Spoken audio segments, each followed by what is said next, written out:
그래도 계속 비법 같은 방법을 찾아다녔습니다. 부족함을 느꼈었나봐요. 나만 모르는 한 가지를 놓치고 있는 게 아닐까 하는 그런 두려움 있잖아요. 하지만 그때 이걸 알았어야 했습니다. 한시라도 빨리 알았다면 당연히 돈도 덜 들었을 테고 시간도 아낄 수 있었을 겁니다. 그리고 남들은 다 되는데 왜 나만 안 되는 거야 라면서 자존감 떨어질 일도 없었겠죠. 맞아요. 비싸죠. 정말 비싼 인사이트입니다. 이제라도 깨달아서 사업을 시작하면서 공부를 정말 많이 하게 되었습니다. 이럴 줄 알았다면 학교 다닐 때 열심히 할 걸 이란 후회도 여러 번 했을 정도입니다.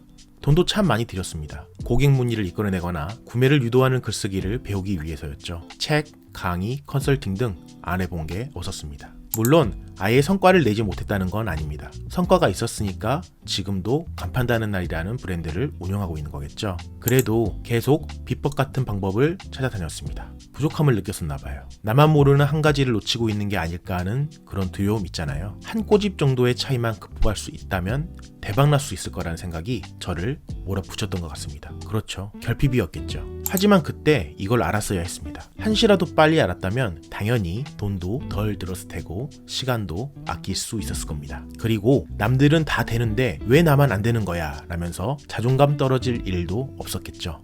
사업은 호감을 쌓아가는 게임이다. 이 간단한 사실을 마음속 깊이 깨닫기 전까진 정말 오랜 시간이 걸렸습니다. 2016년부터 온라인에서 마케팅을 하기 시작했는데 2023년 정도가 돼서야 깨닫게 된 거죠. 호감은 곧 신뢰라고 할 수 있습니다. 고객이 가치를 인정해야 상품을 사준다는 건 사업을 하는 사람이라면 ABCD 같은 거잖아요. 너무 당연한 거라 지식으로는 알고 있었는데 결국 이해는 못한 거죠. 야구하는 법을 책으로 배웠다고 해서 모두 직접 플레이를 잘할 수 있는 건 아니기 때문입니다.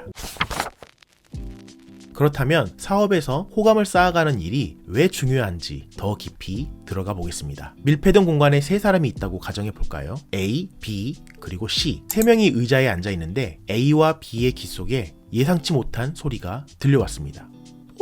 C가 방귀를 낀 겁니다. 그것도 밀폐된 공간에서요. A는 생각했습니다. 뭐야, 진짜 매너 없네. 미치겠네. 이거 완전 똥방귀잖아. 라고요. B도 생각했습니다. 뭐야, 귀엽다, 귀여워. 뭐죠? 밀폐된 공간에서 방귀를 낀 건데 왜 이렇게 반응이 다른 거죠? 알고 보니 A와 C는 생판 모르는 남이었습니다. 하지만 귀엽다고 생각한 B와 C는 연인 관계였던 겁니다. 사귄 지 100일 정도 된 연인인 거죠. 이 이야기를 사업으로 가져와도 그대로 적용이 됩니다. 판매자 C가 있습니다. 그리고 A와 B라는 고객이 있죠. 판매자 C가 판매글을 올렸습니다. 내용은 다음과 같았어요. 맛있는 사과 10kg 한 박스가 10만원입니다. 일주일만 팔고 끝내려고요. 사고 싶은 분들은 결제하세요. 게시글을 본 A가 생각합니다. 뭐야, 판매하는 사람이 뭐가 이렇게 성의가 없어. 게다가 10만원이란다고? 이것보다 싼 데가 널리고 뭔 똥배짱이야? B도 생각합니다. 올라왔다. 10만원? 괜찮은 것 같은데? 사야겠다. 같은 상황 다른 생각을 합니다. 왜일까요? 맞습니다. 고객 A는 판매자 C를 처음 봅니다. 하지만 고객 B는 판매자 C에게 호감이 있었던 거죠. 묻고 따지고 하지도 않고 상품을 살 정도로 많은 호감이 쌓여 있는 겁니다. 자, 그럼 우리 한 걸음 더 들어가 볼까요?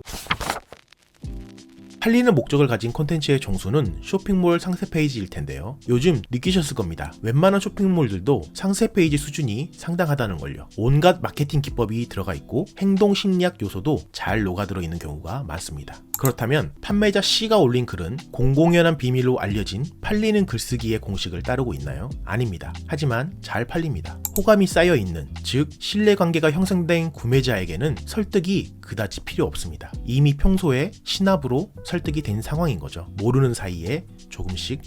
그렇기 때문에 그냥 이러저러한 조건으로 팝니다. 끝! 이게 가능한 거예요. 그래서 사업가인 우리는 평소에 호감을 얻어내는 일을 조금씩 해두어야 합니다.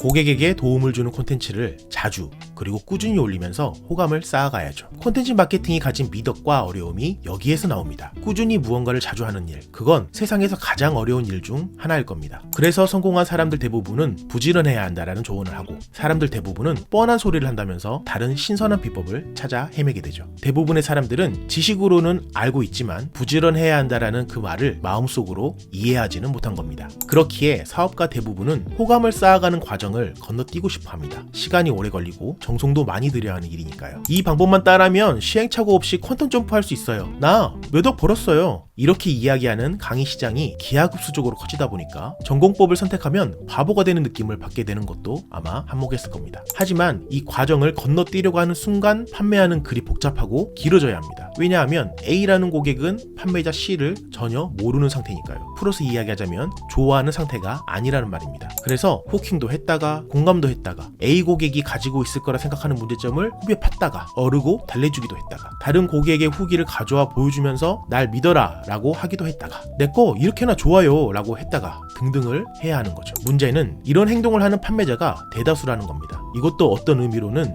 제로섬 게임에 접어든 지 오래되었다는 이야기인데요. 즉 경쟁이 심화되면서 한쪽이 승리할 경우 다른 쪽은 반드시 손해를 보는 상황이 온다라는 말입니다. 그렇기 때문에 점점 사진도 마케팅 목적에 맞게 잘 찍어야 하고 카피라이팅도 잘 해야 하고 상세 페이지 디자인도 끝장나게 해줘야 되는 거죠. 이는 당연히 돈이 드는 일입니다. 시간도 그렇고 에너지도 많이 들죠. 이렇게까지 노력했는데 안 팔리면 또 교체해줘야 합니다. 그래서 저는 팔리는 글쓰기 방법 같은 걸 더 이상 찾으러 다니지 않습니다. 물론 고객 설득의 최고 효율을 보여주는 상세 페이지를 만드는데 시간은 들입니다. 그렇지만 옛날만큼 에너지를 오버해서 투입하진 않아요. 어느 정도 수준으로 세팅했다고 한다면 불만족스러운 부분이 보인다고 하더라도 개선하고 싶은 마음을 꾹 참고 그만둡니다. 욕심을 누르는 일을 하는 거죠. 대신 그 시간에 콘텐츠를 만들어 유튜브나 홈페이지나 그리고 네이버 블로그 등에 올리고 있습니다. 조회수가 쪽박 나더라도 상관없습니다. 저는 모두에게 사랑받아야 하는 인플루언서가 되고 싶은 게 아니니까요. 작고 소중한 조회수이지만 그 안에 잠재 고객 한 명이라도 포함되어 있다면 호감 포인트를 하나 쌓은 것만으로도 저는 만족합니다. 2023년부터 1년 6개월 동안 메인 상품의 상세 페이지 구도화에 매달려온 다음에야 깨달은 겁니다. 맞아요. 비싸죠. 정말 비싼 인사이트입니다. 이제라도 깨달아서 호감을 만들어가는 접점 활동을 하는 제 모습이 다행스럽게 느껴집니다. 그래서 지속 가능한 콘텐츠 생산 시스템을 최적화해 가려고 계속 노력하는 중이기도 하고요. 여하튼 분량 생각하지 않고 떠오르는 대로 이야기하다 보니까 여기까지 오게 되었습니다. 오늘 영상도 봐주셔서 감사합니다. 시간을 들여서 영상을 봐주신 만큼 여러분의 콘텐츠 생산 과정에 도움이 되셨으면 좋겠습니다. 다음에도 공유하고 싶은 내용이 있으면